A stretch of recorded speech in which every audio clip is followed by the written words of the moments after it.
Welcome to Secondhand History, the only online classroom that calls itself secondhand, even though they all sort of are teaching everything secondhand except for those first-hand ones that go out monster hunting or catch the really big fish in the North Atlantic. Today's episode will be the life and experiences of Job. The story will be narrated by a person who did not know Job, but our narrator knows Jesus, and Jesus knew Job, so we are only one person removed from this event. Enjoy! Hi, I'm Elsie, and today I'm going to be telling you the very common, or I guess popular story of one of God's servants, Job. Job, that's his name, if you didn't already know. You know, he's a guy, and he's in the land of Uz. I don't really know, UZ, Uz. So he's got 7 sons and 3 daughters, okay?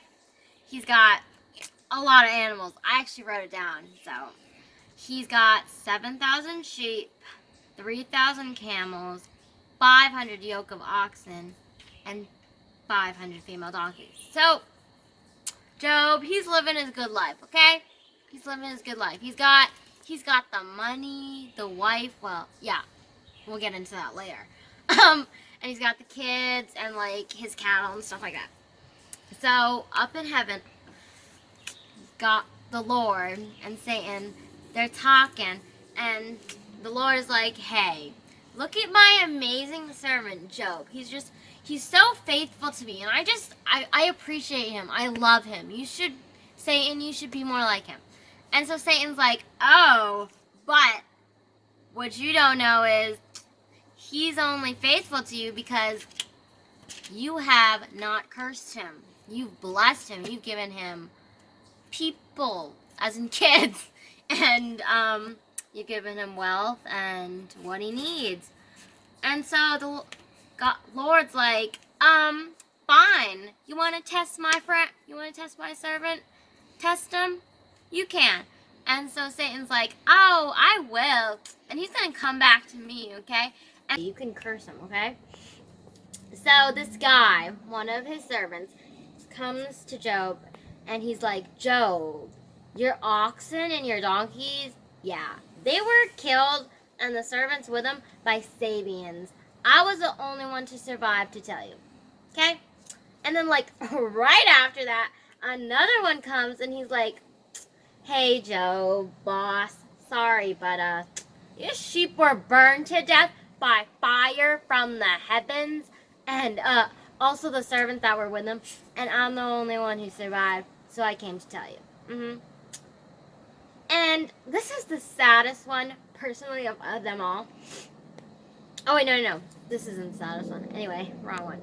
And another guy comes right after, and he's like, yo, your camels, they were stolen by these people, Chaldeans or something, and they formed, like, 3 groups. And, yeah, and they killed everyone else, all the servants. Fun! I was the only one who survived to tell you. And then this one is the one I personally think is the saddest. This guy, one of the servants, he comes up and he's saying, Job, your children, they were dining in one of the houses. I don't remember whose. Probably should, but I don't remember whose. And they were dining, they were having good times, and then the wind up and sudden came and whoosh! And the house that they were in, all the 4, like, sides or corners, like, caved in and collapsed on them. And, yeah, they're all dead. And I came to tell you. Sorry, buddy. And so, Job, he's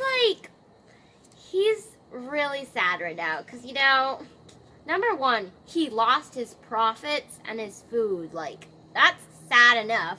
And then he loses his children. Like, heartbreaking, okay? And so, he's really sad. And so now he's like, kind of, I'm going to be honest with you, I think he's turning into like a monk or something right now. Because he shaves his head, so now he's bald. And then he goes nude. And he's getting on his knees, he's getting on the ground, and he's worshiping God. So, this might sound bad, but I think he's turning monk right here, okay? He's turned into a monk. Anyway, and so Lord and Satan, they've been having another conversation, okay? And Lord's like, yo, my buddy, Job, you took a lot away from him. But you know what? He's still good. He still loves me. He's still faithful. And you know what Satan says? Satan's like, oh, but that's because that wasn't his own flesh and bone. And he's skin on skin or whatever. And so he's like, why don't you or let me touch him and we'll see what happens then, huh? So Lord is like, yeah, I know Job. He ain't gonna turn on me. I know this. So he's like, yes, fine. And so, Job, he gets like sores, which I'm gonna modernize this for you. They're like pimples and acne. Now he's got to take a piece of broken pottery and he literally rubs it on himself to scratch him. Sad. And the only thing that's comfy for him to sit on is literally a pile of ashes. Like, ew. Gross. And it's depressing too. Okay. So he's talking with his wife, and I'm going to tell you something about her after. So he's talking with his wife, and she's like, buddy, I don't see why you're doing this to yourself. You just curse God, you're going to hell anyway. You're probably going to go, then you might go to hell, but you know what? You get it over with. And she, as you can tell, she's not a very supportive wife, and she's kind of a crappy wife. Like, if she just told him to curse God, like, crappy wife, you know what I'm saying? Anyway, moving on. And so he's like, no, but I love God. I'm faithful. You know, he must have a reason. And he's also like, if I expect that he gives out blessings,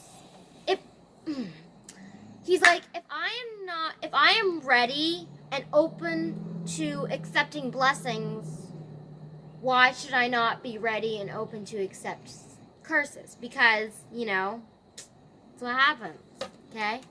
Anyway, so his 3 friends come up to him, and I actually wrote their names down. Yes. One of them is Eliphaz, the Temanite, I don't know. Biled, the Shuhite, I don't know. Zophar, the Namathite. And there's this other guy, forgot his name, didn't write him down, because I thought there were only 3, but apparently there was this other guy who was really young, and Elihu, okay, sure. And, so, before they get into conversation, you know, before they get into their bro talk, they're sitting there with him, because they're like, and they're sitting there with him for 7 days and 7 nights, and they don't dare say anything yet, because they're like, wow, look at Job. His life, you know, he's suffering physically and mentally, you know. I'm just not going to say something, which probably wise move.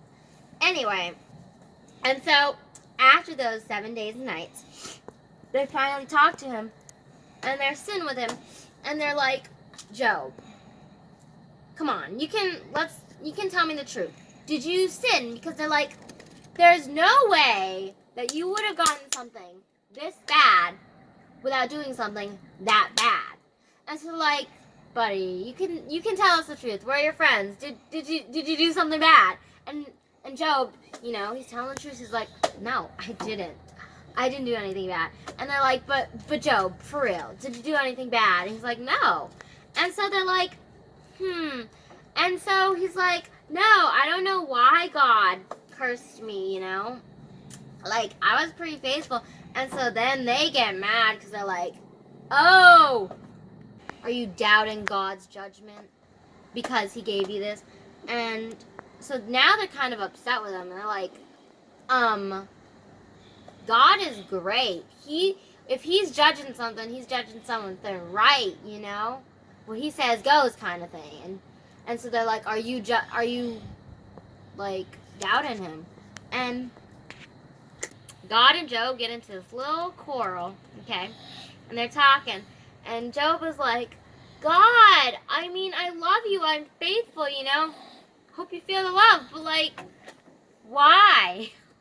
Why did you do this to me? I mean, I'm gonna be honest with you, like, I thought I was good, you know?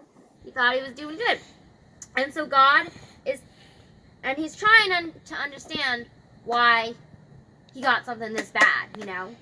And so God is like, he got a little upset, okay?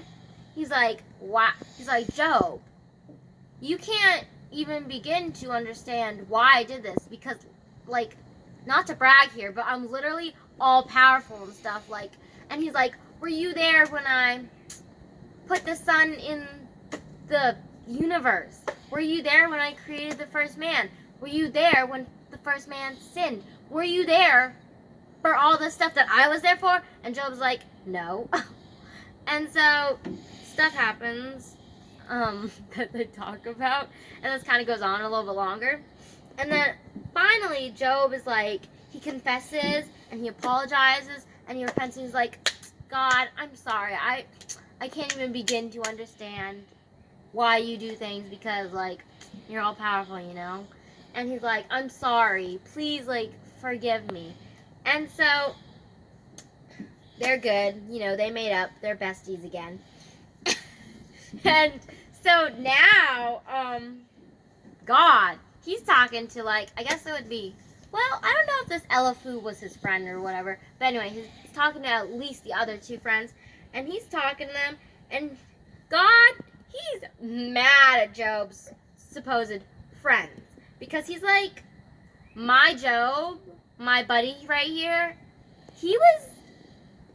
what he was saying was right. He was like right on the dot, but y'all were not right. Y'all were speaking of me how I was not. You were not speaking of me how I was. You're not saying it as it was, okay? You weren't.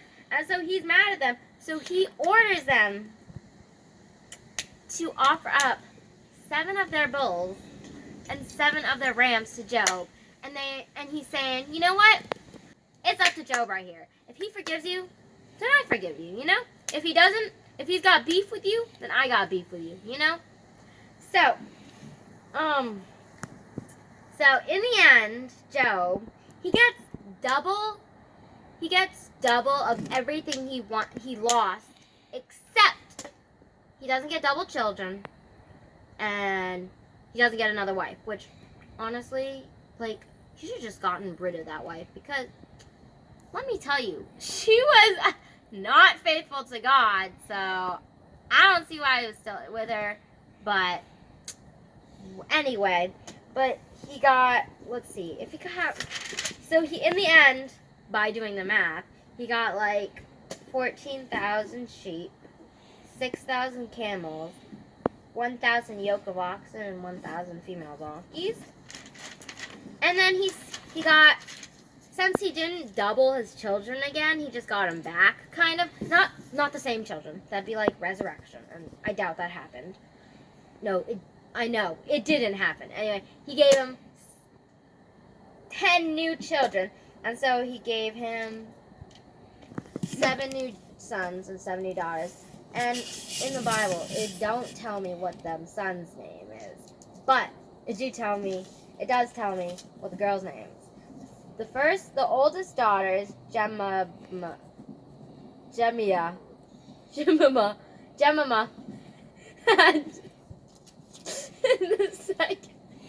the middle daughter is Kezia, and the youngest daughter is Karen Haput. And that concludes the story of Job. I hope you enjoyed it, and if you didn't know, I modernized a lot of stuff.